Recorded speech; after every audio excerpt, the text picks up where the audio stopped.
Bonjour à toutes et à tous. Alors aujourd'hui, on va parler de Ravelry et on va commencer. Je vais faire plusieurs petites vidéos histoire que ce soit plus digeste parce qu'il y a vraiment trop de choses à montrer sur Ravelry pour faire ça en 10 minutes et puis voilà.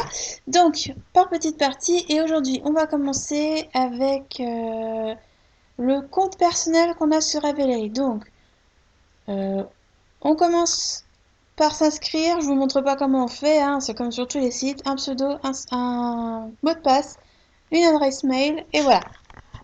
Rien de plus, rien de moins. Donc, vous allez, une fois que vous êtes enregistré et vous arrivez sur cette page, c'est la page d'accueil.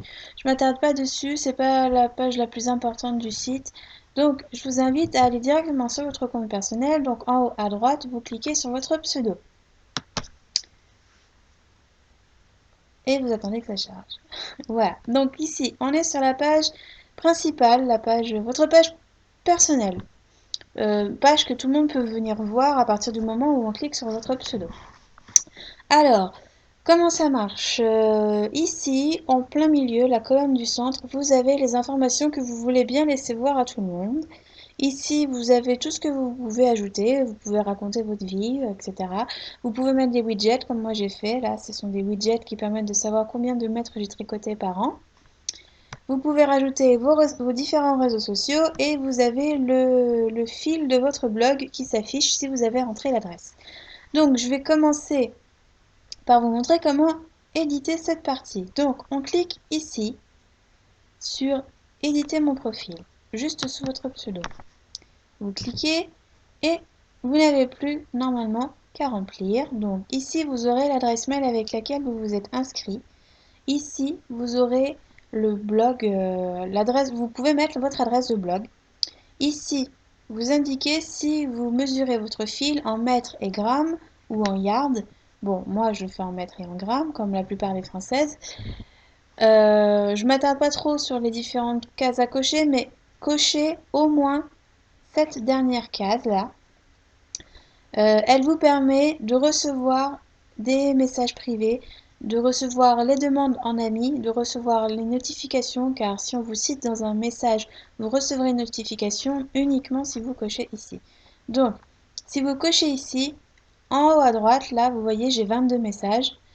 Vous recevrez donc vos messages, vous aurez une petite notif en haut. Comme ça, quand vous vous connectez, bah, hop, directement, vous avez ça sous le nez. En dessous, c'est pour changer de mot de passe. Ici, c'est pour activer les applications mobiles. Donc, Stage to Go, c'est une application mobile, là, celle-ci, qui vous permet de remplir votre stage depuis votre téléphone. J'ai testé l'application, je n'ai pas trouvé ça terrible, donc j'ai laissé tomber parce que j'arrivais pas à mettre les photos. Et c'est un peu le but de l'application pourtant. Bref. Ensuite, ce sont les petites informations personnelles. Donc ici, vous pouvez mettre votre nom, votre pseudo, comme vous voulez. Ici, votre date de naissance. Ici, votre pays. En dessous, votre ville, si vous le souhaitez, ce n'est pas obligatoire. Tout ce qui est ici n'est pas obligatoire.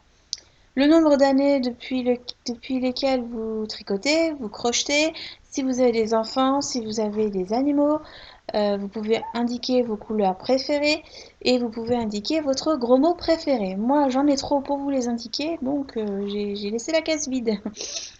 En dessous, ici, vous pouvez indiquer vos différents réseaux sociaux. Pour ça, on clique sur la petite phrase avec la croix verte, enfin le rond vert avec la croix blanche plutôt, et vous rentrez tout bêtement les URL de chaque réseau social dans lequel vous êtes et que vous voulez partager.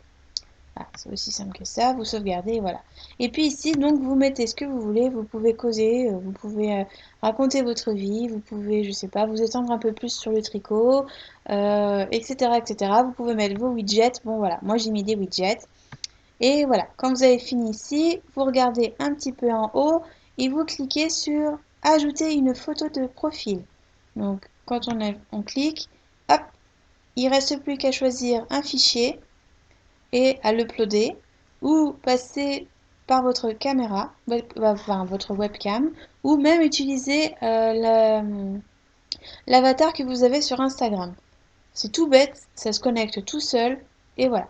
Vous uploadez, ça s'enregistre Et voilà, quand il y a une photo qui ne vous plaît plus, vous cliquez sur la photo concernée sur Delete et ça va l'effacer. Voilà. Bon, moi je ne vais pas en remettre parce que ça ne sert à rien. Et quand vous avez terminé, vous cliquez sur Sauvegarder. Ça sauvegarde, ça remplit le petit truc ici, ça vous met une photo ici, et etc. etc. Donc ici, en plus bas, vous allez avoir, si vous avez mis une adresse de blog, vos articles de blog qui vont se lister au fur et à mesure. Et vous allez pouvoir associer un projet à l'article de blog concerné. Ça vous permet de faire du tri pour les personnes qui ont juste envie de jeter un petit œil hop vite fait. Ils voient que, par exemple, moi, on voit ici que ça, ce sont des projets tricot. Mais par exemple, ici, il n'y a pas de photo parce que c'est un projet couture. Bon voilà, ça permet de faire un peu de tri. C'est gadget, mais c'est sympa.